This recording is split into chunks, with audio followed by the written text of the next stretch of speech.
Pittman Law Office, and today I have Bill with Sabal Trust, and he's just going to give us a little bit of history about Sabal Trust, when they came to the villages and what they're about, and then I'm going to ask him some questions that I think you guys might want to know as clients of Pittman Law Office.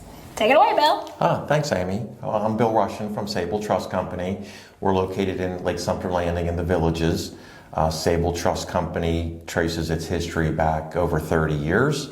We have offices in St. Pete, Tampa, Sarasota, and here in the Villages. Nice. And when you say Sabal Trust, I know they're in the little red schoolhouse in Lake Sumter Landing, and I've worked with y'all since y'all been here. And I know that my clients use you in the idea of a corporate trustee, but you do other things besides just act as a corporate trustee. Yeah, absolutely. We manage money professionally. So we're professional investment managers. We help high net worth people manage their stock and bond portfolios. In addition, we can serve as a corporate fiduciary. We can act as a corporate trustee. We can be trustee over a trust, and we can help settle estates. Here in the state of Florida, that means we can be personal representative in an estate. Right. So as a corporate trustee, when do you think that would be the best solution for clients to have a corporate trustee versus their next door neighbor or the kid that lives in Colorado? Yeah, that's a great question. And we have this conversation a lot with clients or potential clients. And I think the easy answer to that is that when folks want to name a family member, but I tell them that's fine, but this is our full-time job. Your family may be willing, they may not have the time or the expertise, and that's where a professional steps in. Definitely.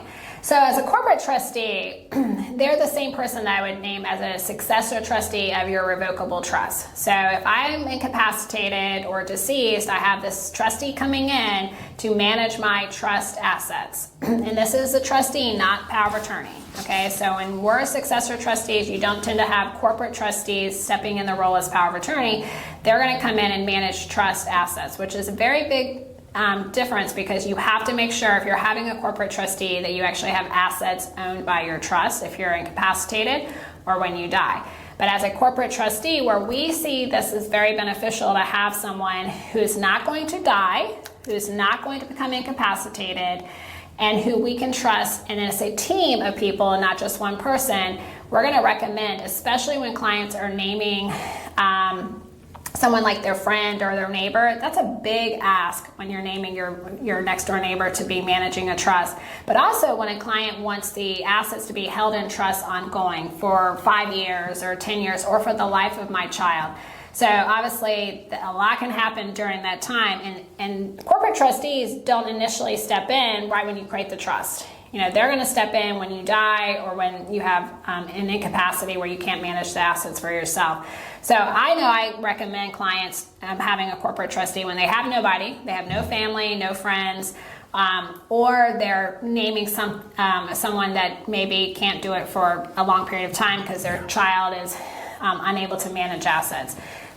When you have that, I guess, how involved do y'all get with the individual that is the beneficiary? So if it's my child and she's 21, but my trust says she can't get money until she's 35, what does that look like when you're on the administration side dealing with my child who keeps asking for money? Yeah, we're going to be very involved with that person and get to know them, but we're very clear that the trust document that was set up, that the wealth we're managing, that's our marching orders. So we're not going to stray from what our task is when it comes to that trust document. So Bill's okay with being the bad guy versus my sister potentially having to be the bad guy, and now that relationship with my daughter and her aunt may not be good. So that's another reason when you start putting restrictions on how the person gets money and you put a family member in charge, that's a really big relationship change, because now they're potentially considered bad, because Elle could keep asking for money and my sister's like, no, your trust doesn't say it, but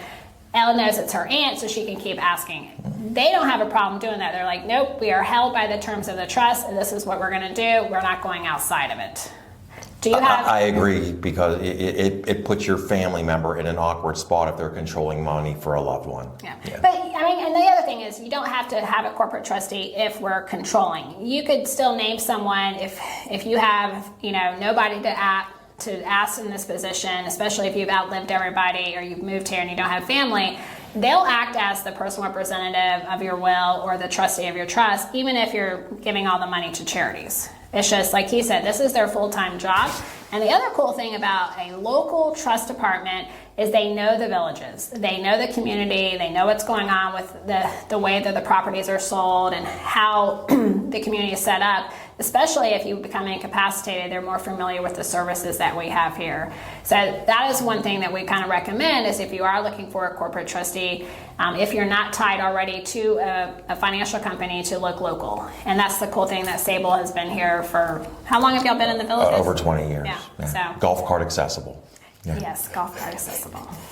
That matters in the villages. Is there anything else you feel like people would need to know to have the benefit of a corporate trustee in a trust document or as a personal representative in a will? Yeah, I mean, you touched on it here a moment ago, and we're seeing this more and more in our daily activities, is it's easy to plan your legacy while you're alive. It's easy to plan for after you're gone. It's that period of incapacity where we can step in as a trustee. If you're not able to manage your own affairs, there might be real estate involved, there might be multiple pieces of property in other states even. We can step in, make sure bills are paid, make sure tax returns are filed, that if these folks aren't able to manage their wealth themselves, we can step into that period of incapacity. And I tell clients all the time, we're paid not to forget, and we make sure everything gets addressed. And they have a team, so it's not just Bill. They actually have a group there that works in the office, and then you're also within the whole Sabal group. With all Sabal group, So, we have the expertise company-wide. Yeah, so when Bill decides to retire and move to the villages, it's going to be okay. Yeah. They'll still have someone there. Now, with a corporate trustee, I just want to make it clear, and this is kind of getting off, but you have to understand that in order for them to have access to an asset, it has to be owned by the trust. So if I have a bank account that says Amy Pittman, pay on death to Amy Pittman's trust, if I'm incapacitated, he's not going to have access. Sabal or your corporate trustee will not have access to that because it's not in the name of the trust. So you have to be very intentional if you're going to name a corporate trustee that those assets are actually owned by the trust while you're alive, if you're going to name a corporate trustee as your incapacity trustee. So obviously if you're clients of ours, we can have a phone call about that to have more in-depth instructions on the funding piece, but that is where we stress that if you're going to have a corporate trustee and you want them to pay your bills, your bank account needs to be owned by the trust. And there are some banks that push back, that won't let us name the trust as the owner. Well, if you're going to name a corporate trustee, you will need to open a bank account somewhere else that allows you to have your trust as the owner of that account, because that will not allow them to have access if it's in your name alone. Okay. Anything else, Bill, that you feel like we need to know about corporate trustee or Sabal? Yeah, the one thing I would add to that, your last point, is that bill payment piece of our business is where we can add a lot of value for clients, where we have to have access to the money. So your point about titling assets in the name of the trust is very important. That gives us access to that wealth to be able to fulfill whatever their legacy is. So when you talk about the incapacity piece, so let's say you're my corporate trustee, I'm incapacitated, but someone else is my power of attorney. So let's say it's my sister, Joanna. So how do you work with the person who's over here acting as power of attorney agent for something that's in my individual name when you're managing the trust assets? That's a good question. And what we do when we sit down with clients is we encourage them to bring their POA, their power of attorney, in to meet us.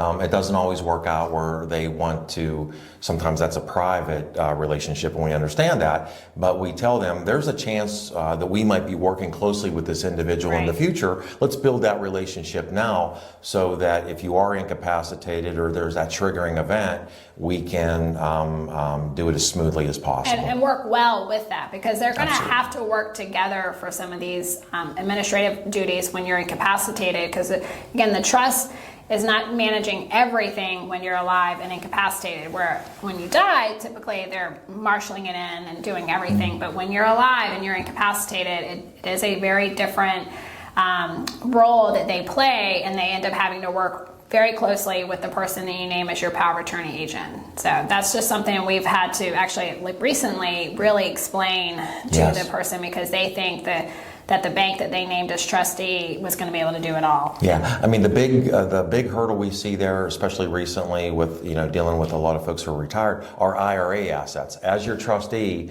we have no authority over an IRA asset. We can only pick up the phone and call the POA if someone's incapacitated to encourage them to move stuff forward with the IRA, like RMDs, et cetera, that need to happen. Right. Yeah. Because your IRA or your 401k or qualified accounts cannot be owned by your trust. So that's an individual account that you own and that someone is managing for your benefit. But while you're alive, it's owned by you. It's your power of attorney who's going to be able to get direction if they have to pull their RMD out, or that money needs to go into the trust checking account or investment account. That's where both parties are going to have to work well together.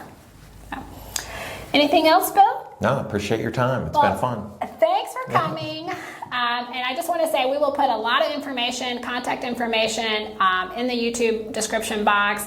If you like this video, don't forget to like it and subscribe, because we continually trying to come up with ways to educate our clients and to provide useful and helpful information, especially when it comes to local vendors, businesses that we have that we are all well aware of. So hope you enjoyed it. Y'all have a great day.